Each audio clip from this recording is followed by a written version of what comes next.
9h, 11h, Europe 1 Culture Média. Pascal Clark. Un match de foot par semaine, c'est le régime. En ce moment, deuxième finale après la Coupe vendredi dernier, la finale de la Ligue ce soir sur France 2 et sur Europe 1. À nouveau le PSG, opposé cette fois à Lyon, le Paris Saint-Germain qui va sur ses 50 ans. Ce sera le 12 août. Bien avant ce club de millionnaires appartenant au Qatar, il y a une toute autre histoire. Bonjour Julien Froment. Bonjour Pascal. Les auditeurs d'Europe 1 vous connaissent bien évidemment et vous commenterez le match ce soir. Oui, avec Cyril de la Morinerie. Ah ouais, grosse journée. Vous signez un podcast en 5 épisodes avec Europe 1 Studio, associé numéro 1, la naissance d'un grand club à Paris. L'associé numéro 1, c'est le titre que nous venons de vous décerner. L'associé numéro 1, Europe numéro 1. Sur la méthode, Julien, d'abord, comment avez-vous procédé pour raconter les débuts du PSG en podcast ? C'est d'abord une plongée dans les archives, j'imagine ? Oui, il y a de ça, et puis surtout, il y a connaître l'histoire, parce que tout simplement, au tout début, quand je me suis intéressé à cette histoire du PSG, je la connaissais pas forcément dans le détail. Vous avez quel âge ? J'ai 34 ans. Oh bah oui, un gamin, ouais. Exactement.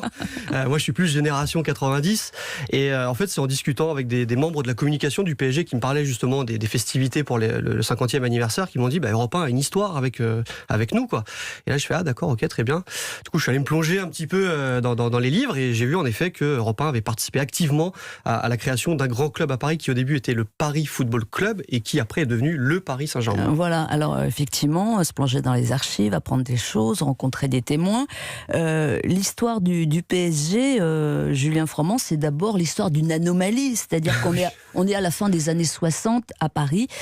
On est à la fin des années 60 et Paris n'a pas de grand club. Oui, c'est ça, c'est ce que je dis dans le podcast, c'est la province du football. Paris, c'est complètement anormal quand on va en Europe, que ce soit à Madrid, à Lisbonne, en Angleterre, partout, il y a des grandes équipes dans les capitales. Londres, et Londres, il y a 5, il y en a 5 qui sont en première division. Et à Paris, plus rien. Il y avait 2 clubs, le Racing Club de Paris et le Stade Français, mais pour des raisons diverses et variées, pas des fois tout à fait très catholiques, les clubs ont disparu. Plus de clubs professionnels en première division, et donc là, la fédération commence à faire tâche, quoi. En plus, il y a le nouveau stade, le Parc des Princes, qui va être rénové. Et pour le moment, c'est un stade vide. Il n'y a pas de club pour y résider. Donc, il fallait trouver une solution. Et c'est comme ça que cette histoire du grand club à Paris est arrivée. Alors, effectivement, ça commence par une réunion de bonne volonté, dirons-nous. La Fédé, la Fédération, le journal L'Équipe et Europe numéro 1, comme on dit à l'époque, quand vous étiez pas né. Il s'agit d'abord de trouver un nom à cette équipe. Alors, ça, c'est incroyable. On demande aux Parisiens leur avis. Oui, en fait... à l'époque, la mode, quand même, c'était le référendum. C'est ce qui faisait un peu foi. Et la Fédération française de football, déjà, la première question, c'était « Voulez-vous d'un grand club à Paris ?» Parce que c'est quand même la question fondamentale. Oui, enfin ça, on peut difficilement répondre non. On sait jamais. Il faut qu'il y ait quand même une adhésion populaire pour que ce club existe et qu'après, derrière, il y ait un soutien. Et en effet, après, la question liminaire, c'était quel nom vous voulez donner à ce club. Alors, il y a eu plusieurs possibilités. Le Racing Club de Paris, justement, pour les nostalgiques. L'Inter de Paris. Alors là, c'était en référence au club italien de l'Inter Milan qui, à l'époque, gagnait tous les titres européens. Il n'y a pas eu le Real de Paris non. Là il n'y a pas eu cette alternative-là. Et le troisième, donc, c'était le Paris Football Club, là, qui avait une consonance beaucoup plus britannique et qui était aussi très à la mode à l'époque. Alors, puisque Europe numéro 1 fait partie de cette histoire, de cette aventure, comment la radio peut-elle aider ? Eh bien, avec Pierre Bellemare et son émission Vous êtes formidable. Qu'est-ce qui se passe dans cette émission ? Alors, en fait, tout d'abord, les dirigeants du Paris Football Club sont des précurseurs parce que ils se demandent comment on peut médiatiser ce club, ce qui ne se faisait pas trop finalement. C'est quand même assez novateur de leur part. Et donc il y a Pierre-Étienne Guyot qui est le président du Paris Football Club qui se dit j'ai un carnet d'adresses assez conséquent, quand je vais jouer au golf je rencontre des grands entrepreneurs, des hommes de médias, et il connaissait Maurice Siegel. Maurice Siegel qui était le grand Manitou d'Europe numéro 1, et donc il va voir Maurice Siegel en lui demandant qu'est-ce que vous pouvez faire pour nous aider à faire évoluer ce grand club à Paris. Et du coup Maurice Siegel en parle à Fernand Choisel qui était chef du service des sports à l'époque, et lui dit on va faire Vous êtes formidable. Et Vous êtes formidable, c'est une émission, une sorte de téléthon, on peut dire ça comme ça, où l'idée c'est... Avec Pierre Bellemare quand même, qui est convaincant, qui revenait, en plus qui revenait dans l'émission après 10 ans d'absence, et qui a un verbe incroyable, il y a le sens de la punchline, on va dire, même si ça se disait pas à l'époque, et il trouve les mots pour lancer cette opération Paris Football Club le 1er février 1970, où il demande aux Parisiens, venez adhérer au club, payez 25 francs de l'époque et vous deviendrez supporter associé, donc adhérent au Paris Football Club. Et des socios, comme on disait, voilà, pas encore, j'imagine. En référence au Real Madrid, parce que les dirigeants du Paris Football Club sont allés voir justement le Real Madrid, et le président un peu légendaire de l'époque était Santiago Bernabéu, qui a expliqué en gros tout le processus. Et donc ça marche fort, enfin. Oui, pas mal. Combien, 10 000 plus de 10 000 adhérents la première journée, oui. Et au total, il y en a 17 000. Alors un nom c'est fait, des supporters associés c'est fait. Encore faut-il trouver un club avec lequel fusionner. Pourquoi ? Tout simplement parce que dans les conditions d'accession à la première division, pour ce club, justement, il faut évoluer dans l'élite du championnat de France. Et le problème, c'est que le Paris Football Club, c'est une coquille vide. C'est un club virtuel. Alors oui, il y a des adhérents, il y a des dirigeants, mais il n'y a pas d'équipe, il n'y a pas de joueurs. Donc c'est un peu compliqué pour jouer au football. C'est sûr. Et donc du coup, on cherche à fusionner avec un club qui est déjà en première division et qui a des problèmes financiers. Alors il y a eu 2 clubs, il y a eu Sedan. Mais Sedan avait déjà fusionné précédemment avec un club parisien et les supporters n'étaient pas spécialement chauds pour fusionner à nouveau. Et il y a eu Rouen aussi, mais là c'est le groupement qui est l'ancêtre de la Ligue de football professionnel qui a mis son veto en disant non, c'est qu'avec Sedan, sinon vous ne fusionnez pas et vous ne montez pas en première division. Donc 2 échecs avec Sedan et avec Rouen. Et puis il y a un petit club qui s'appelle le club de Saint-Germain, mais qui évolue en division 2. Mais oui. Ça se fait quand même, parce qu'il faut bien... C'est le stade Saint-Germanois, d'ailleurs le vrai intitulé. Et en fait, ce club, en effet, est en 2e division. Mais sa chance, c'est que son président s'appelle Henri Patrel et c'est le numéro 2 de la Fédération française de football. Donc ça aide un petit peu. Il a accès à tous les dossiers chauds, entre guillemets, de la fédération, et donc forcément celui du Paris Football Club. Et les hommes s'entendent tout simplement, que ce soit du côté du Paris Football Club et du Stade Saint-Germanois. Et c'est comme ça qu'a lieu cette fameuse fusion qui fait que le Paris Saint-Germain Football Club est né. Mais c'est vrai qu'au début, il ne devait pas y avoir de fusion parce que la ville de Paris, ça aussi c'est très important, la ville de Paris donnait une subvention pour aider ce club. Alors n'anticipez pas, s'il vous plaît, Julien. Il faut en laisser un petit peu pour après la pub. C'est ça. Voilà, ne spoilez pas, comme on dit.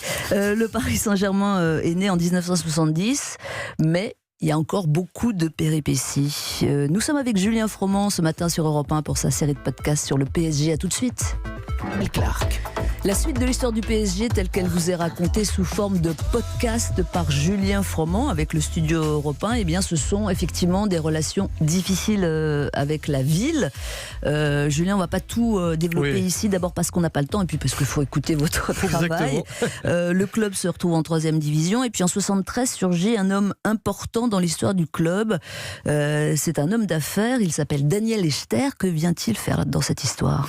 Il aime le foot tout simplement. En fait, c'est un fondu de football. Il joue avec ses copains. Alors à l'époque, c'est quand même le pape du prêt-à-porter. Il est jeune, il a 33 ans, mais c'est déjà quelqu'un de très connu. Et il joue souvent en fait des matchs, des matchs caritatifs avec les polymusclés. En gros, c'est un peu le variété actuel, quoi. C'est des célébrités qui viennent jouer au football pour s'amuser. Donc des fois, il y a Jean-Paul Belmondo. À chaque fois, je dis Jean-Pierre, je sais pas pourquoi. Jean-Paul Belmondo, Vous voulez qu'on en parle ou... Non, mais ça va aller. Je vais y arriver. Jean-Paul Belmondo, donc qui joue dans les buts. Et il y a aussi des anciens joueurs comme comme Coppa, comme Fontaine. Et donc, il est vraiment fondu de foot. Et il y a un de ses amis qui s'appelle Jackie Bloch qui lui dit est-ce que t'es intéressé pour reprendre un club de foot ? Et il dit ouais, pourquoi pas, allons-y. Et c'est comme ça que de fil en aiguille, il se retrouve à aller du côté du Paris Saint-Germain, qui est somme toute assez abordable puisque le club en effet est en 3e division à l'époque. Ouais, puis lui, il a de l'argent, on imagine, Daniel Echter. Il en a un petit peu, oui. Alors ça fait grincer des dents, mais oui, il a de l'argent, il a ce qu'il faut pour pouvoir soutenir ce club. Alors vous l'avez dit, il est dans le prêt-à-porter et il a des idées, y compris pour le futur maillot. On écoute Daniel Echter. Moi, il y a une rayure qui m'a toujours plu, c'est la rayure de Ford Mustang. Et au lieu de la faire en bicolore comme est la rayure de Mustang, je l'ai fait en bleu, blanc, rouge. C'est-à-dire bleu et rouge étant les couleurs du Paris Saint-Germain. J'ai rajouté une touche de blanc seulement pour que ça ressorte mieux et qu'on le voit mieux. Et j'ai dessiné une quinzaine de tenues comme ça, jusqu'au moment où j'ai trouvé celle qui me plaisait le plus, que j'ai présentée au comité, et là ça a été unanime. Voilà. Ah ouais, c'est important un maillot, hein, c'est Oui. bien. En fait, je pense que Daniel Echter a vraiment été le pionnier pour donner une image un peu strass et paillettes au Paris Saint-Germain, qui est plus en adéquation finalement avec la ville de Paris. C'est quand même, voilà, Paris, c'est la Tour Eiffel, il y a quand même une image assez glorieuse. Et lui, a apporté ça en fait, alors par le maillot, mais surtout aussi par ses amis. Voilà, quand on a Belmondo, qui à l'époque est quand même la star reconnue à l'échelle nationale et internationale, quand il y a ce genre de personnalité dans les tribunes, ça donne aussi une médiatisation différente au club. Ouais, c'est là que les VIP, comme on les appelle, oui, la corbeille, la fameuse corbeille du Parc des Princes, c'est Daniel Echter. Alors lui, il l'avoue assez modestement, il n'a pas fait exprès, mais c'est vrai que c'est lui qui l'a inventé en quelque sorte. Et ça n'a pas cessé. Hein. Ah non. Non, mais c'est vrai, le PSG est un club où avec beaucoup de VIP qui gravitent autour. Pourquoi ? C'est bien vu d'être quand même dans la corbeille présidentielle à côté d'ancien président de la République. Oui, alors ils aiment le foot quand même. Oui, mais c'est quand même une certaine représentation.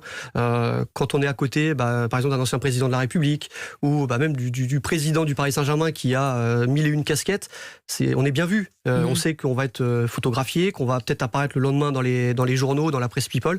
Donc il y a aussi un côté représentation. Ça fait bien d'être dans la corbeille du Parc des Princes. Julien Froment, 5 épisodes pour votre podcast. Où vous arrêtez-vous dans le récit ? Juin 1974, en fait, le Paris Saint-Germain joue un match de barrage qui va lui permettre de remonter en première division. Et depuis, Paris n'est jamais redescendu. Vous envisagez la suite déjà des saisons 2, 3, 4, 5 ? Faut rediscuter. Raconter cette histoire en podcast, ça permet quoi dans la forme et ça oblige à quoi ? Ça permet de prendre son temps. Parce en radio, vous le savez mieux que moi, quand on est à l'antenne pour parler de l'actualité, on est très timé. Le papier, s'il fait plus d'1 minute 10, c'est un petit peu compliqué. Que là, 25 minutes, c'est inespéré. Ça permet vraiment de poser les enjeux, le contexte, de permettre aux interlocuteurs de parler de manière plus décontractée, plus longue, et il y a un côté pédagogique aussi, je trouve, avec ce podcast, c'est que souvent on dit les supporters du Paris Saint-Germain, ils connaissent que le Qatar, ils connaissent que l'Air Canal+, ils connaissent pas l'histoire réelle du club, et ça permet peut-être à des gamins de 10 ans, 15 ans, 20 ans qui aiment Mbappé, qui aiment Neymar, et bien de savoir d'où vient le club et comment le club s'est construit. Alors on se fait un petit bonus ensemble, Julien Froment, sur le PSG d'aujourd'hui. Voilà, il y a beaucoup d'argent, hein, c'est ça. On dit ça tout de suite quand on parle du PSG d'aujourd'hui. Est-ce que c'est un club aimé ? Est-ce que c'est un club suffisamment populaire ? Parce que Paris, on en parlait tout à l'heure, c'est pas que la Tour Eiffel. Paris, c'est une ville populaire aussi. Quel est votre sentiment ? Je pense que c'est un club qu'on aime détester, parce que c'est un club qui écrase la scène nationale. Il n'y a pas de concurrent au Paris Saint-Germain sur ces 10 dernières années, que ce soit Lyon, Marseille, Lille, Monaco. Paris est au-dessus parce que Paris a des moyens financiers, mais surtout a su utiliser à bon escient ses moyens financiers. Après, pour que le Paris Saint-Germain devienne populaire, c'est comme Saint-Etienne ou comme l'Olympique de Marseille, il faut gagner une Coupe d'Europe. Si Paris gagne prochainement la Ligue des Champions, il peut y avoir une bascule, et là, le PSG peut devenir un club populaire au sens noble du terme. Alors je vais vous faire écouter un son qui date de vendredi dernier. C'était pendant la finale de la Coupe de France, PSG Saint-Etienne. La transmission ratée de Masson, ça atterrit dans les pieds de Di Maria. On a cherché la verticalité avec Mbappé. Séché là par Loïc Perrin, il y aura faute et carton. Attention, grosse tension. Et Kylian Mbappé qui reste au sol. Voilà, on a pris le son de la télé pour pas faire ton sur ton. Il y a cette poisse quand même qui colle au PSG, non ? Est-ce que ça dénote d'une fragilité psychologique ? Non, c'est la faute à pas de chance. Alors nous, pour rire, on dit souvent le poisse Saint-Germain, mais c'est vrai que Neymar ces dernières années, là Kylian Mbappé, je sais pas, il faut peut-être engager un marabout, mais je pense pas que ça soit une fragilité, parce que Kylian Mbappé finalement, il va plus vite que le joueur de Saint-Etienne. Il peut rien si le joueur prend sa cheville et pas le ballon. Donc non, je sais pas, il n'y a pas d'explication rationnelle à toutes ces blessures, qui s'accumulent au fil des ans. PSG Lyon ce soir en finale de la dernière Coupe de la Ligue. Vous allez commenter ce match sur Europe 1 et vous nous donnez votre pronostic tout de suite. Ça va être très serré. Je dirais Paris quand même. Combien ? 2-1. Ok, merci Julien Froment. Ça reste dans les...